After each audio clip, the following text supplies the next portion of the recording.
राधे राधे जी, आप सबका स्वागत है मेरे फिर से एक नए ब्लॉग में। तो ये सुबह का टाइम था और मेरी पूजा हो गई थी। मैंने पहले नीचे पूजा की थी और फिर मैं आ गई थी छत के ऊपर, क्योंकि मैं आई थी सूर्य देव को जल देने के लिए।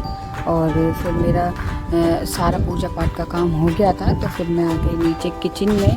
और पहले मैंने दूध को निकाला और उसकी मलाई निकाली थी, और फिर उसके बाद मैंने दूध को अलग कर दिया था, पीने के लिए अलग कर दिया था, और जो दोपहर की चाय वाय के लिए रखा था वो अलग कर दिया था सारा। और फिर एक पैकेट आया था दूध का, क्योंकि हमारा ना दूध थोड़ा ख़त्म हो गया था बीच में, तो इस वजह से ये ला के रख लिया था। और आज हमें बनानी थी आलू गोभी की सब्ज़ी, तो मैं बस उसी की तैयारी में लगी हुई थी। और गोभी मैंने पहले ही काट के रख ली थी, और आलू को मैं अभी काट रही थी। और सब्ज़ी बन जाएगी तो सारा काम सा ख़त्म हो जाएगा। और यहाँ पे मैं प्याज कट कर रही थी, और आलू और गोभी मेरी कट गई थी।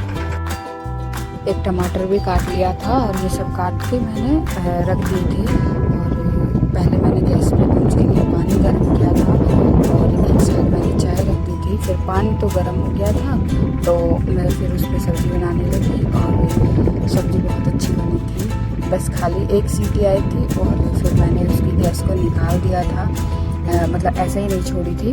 और बहुत अच्छी सब्ज़ी बनी थी। और फिर इधर बन रही थी मेरी चाय, और साथ के साथ मैंने लगा लिया आटा। और सब्ज़ी देखो बहुत ही अच्छी बनी थी, कोई ये नहीं कह सकता कि ये कुकर में बनी है।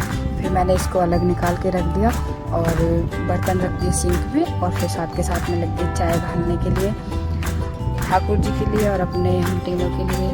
और कल मेरे बेटे का बर्थडे है, 6 तारीख का। मेरे जो बड़ा वाला बेटा है उसका 6 नवंबर का है, और छोटे वाले का 31 अक्टूबर का था। तो अब कल मेरे बड़े वाले बेटे का बर्थडे है, और वो अपने बड़ी मम्मी पापा के पास ही अपना बर्थडे मनाएगा, क्योंकि वो वहीं पे रहता है, तो वो वहीं पे मनाएगा।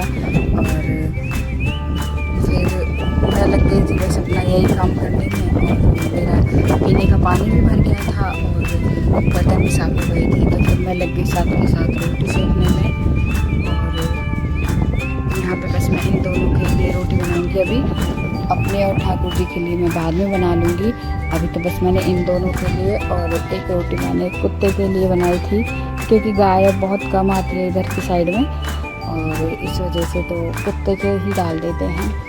और वैसे भी वो उसके मतलब जैसे ही नीचे उतरता है तो उसके पीछे पीछे भाग लेता है। तो यहाँ पे कुंज अपना लंच रख रहा था, और अपना बुक देख रहा था कि कौन सी रखनी है कौन सी निकालनी है। तो इसके पापा उसके हेल्प करा रहे थे, और कुंज यहाँ पे टिफ़िन रख रहा था, और मैं लेके आ गई थी इनके लिए दही और गुड़।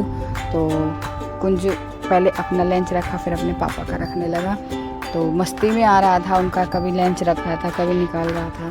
तो ये दोनों लोग चले गए थे, और मेरा घर सारा गंदा हो रहा था, तो मैंने इसको साफ़ किया। और इतने में कपड़े भी सूख गए थे, तो मैं उनको ले आई और मैंने उन पर प्रेस की। और ये 1 बजे का टाइम था, वो स्कूल से आ गया था मेरा बेटा, तो मैंने उसके लिए बनाए थे चाय और पराठे। फिर ठाकुर जी को भी भोग लगा दिया था, तो जो बर्तन थे मैं उन्हें साफ़ करने लगी, जैसे दही के थे और इसके भी थे जो टिफ़िन वगैरह आए थे, तो मैंने ये सब साफ़ किए। और इन्हें साफ़ करने के बाद फिर आज पूर्णमासी भी है, तो मुझे वो भी मतलब जो हमारे देव थे उनको भी धो के साफ़ करना था, तो मैंने वो भी साफ़ कर दिए थे सारे। और बाहर बालकनी में जो हमारे नए पड़ोसी हैं उनका मंदिर सूख रहा था, तो कुंज उसको देख रहा था। मैं उसे डांट रही थी कि बेटा ऐसी किसी की चीज़ नहीं छेड़ते हैं। तो मेरे शूज़ वगैरह मैंने इनके ना सब धो दिए थे। और मेरी वीडियो देखने के लिए thank you. Radhe Radhe ji.